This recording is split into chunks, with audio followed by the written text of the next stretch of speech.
It was a tense morning in Ouagadougou, Burkina Faso. President Ibrahim Traoré sat in his modest yet dignified office, the early sun casting long shadows across his desk. Papers lay scattered: economic plans, rural reform drafts, community reports. He was immersed in the future of his nation, until a sudden knock broke the silence. Marie, his assistant, burst through the doors, her face tight with urgency. "Mr. President," she said, breathless, "Donald Trump has made a public statement about you, in a live interview from the U.S." Traore looked up, eyes narrowing, his fingers tightening around the page he was reading. "What did he say?" he asked calmly, though his tone held steel. Marie hesitated, her lips pursed in discomfort. "He criticized your economic independence policies. Said Burkina Faso is heading for disaster by rejecting foreign aid." She took a breath. "But there's more." Traore's brow furrowed, a rare crack in his usually composed demeanor. "Continue." Marie handed him a tablet, displaying the transcript. "He said African nations should even accept second-hand donations, if it improves their basic conditions." Traore took the tablet slowly, his eyes scanning the bold, dismissive words. His jaw tightened. The room fell silent, heavy with unspoken thoughts. "He truly believes we are incapable," he muttered. "But the arrogance, as if our struggle means nothing." Marie waited, concerned. "Should we prepare an official response?" Traore paused. He knew the weight of words, especially now. "No," he said softly. "Not yet. We'll approach this with clarity. First, I need to understand the full context." Talk show, Trump speaks. Across the ocean, lights flared in a New York studio. Donald Trump, with his trademark confidence, leaned back on a morning talk show set. Cameras zoomed in as the host asked, "Mr. Trump, why such harsh words for President Traore? He's praised globally for his initiatives." Trump adjusted his red tie with a smirk. "Look, I know how the world works. These young African leaders think they've got it figured out. But the truth? They need help. They lack the experience to handle global challenges."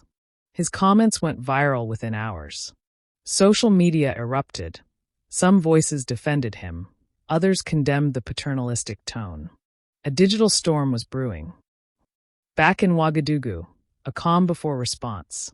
Traore sat in quiet reflection, digesting the insult and its implications. He wasn't angry, he was determined. "This isn't just about me," he said. "This is about our right to define our future." He turned to Marie. "Call a press conference. Tomorrow. We must respond, with dignity and vision." Next day, the press conference. The presidential palace brimmed with journalists, local and international, anticipating Traore's reply.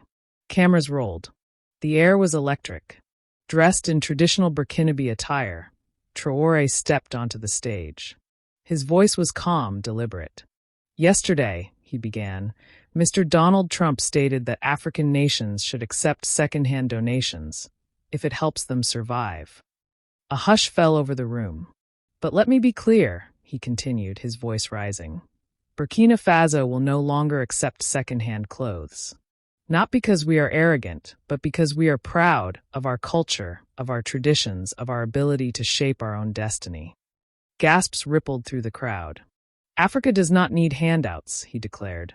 "We need partnerships, mutual respect, recognition of history, and above all, dignity." He then announced a new initiative, Dignity Through Self-Reliance, a grassroots movement to empower local communities without dependency on foreign aid. Cinematic montage. The movement begins. In remote villages, farmers gathered. The Minister of Agriculture met with local leaders. Marie walked through dusty roads, listening to voices long ignored. An old farmer grinned, tears in his eyes. "Now we can grow our own food, on our own terms." The program wasn't just policy. It was transformation. Global reaction, sparks of change.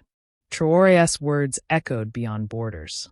In Nigeria, young leaders launched **Value Your People**, an initiative to boost local innovation. In South Africa, debates surged on sovereignty. On every platform, hashtags surged. Hashtag respect Africa, hashtag leadership with dignity, hashtag do dignity. Meanwhile, a reluctant Donald Trump watched the storm unfold. He's gaining too much ground, Trump muttered to aides. Let's see how far he gets without us. Return to Burkina Faso, a nation awakens. Traore visited a small school, where a young girl approached him, clutching a doll made of cloth. I'm learning at school now, she said shyly. And I can dream again. Traore knelt beside her, eyes glistening. That's the real victory, he whispered. Final speech, the soul of a nation. At a national ceremony, Traore took the stage once more. Before him were farmers, mothers, teachers, heroes of a silent revolution. When we reject second-hand clothes, he said, we're not just protecting our economy, we're defending our pride-weary saying, we can make our own clothes, our own food, our own future. As the audience rose in thunderous applause, a young woman named Fatu stepped forward. Clutching her mother's worn notebook, she said, my mother always told me, knowledge is the greatest inheritance. Now I can honor her dream and help others rise. In a U.S. studio, Trump sat once again, facing questions. Any thoughts on President Traoré's movement?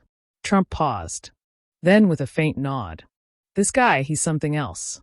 Maybe I underestimated him.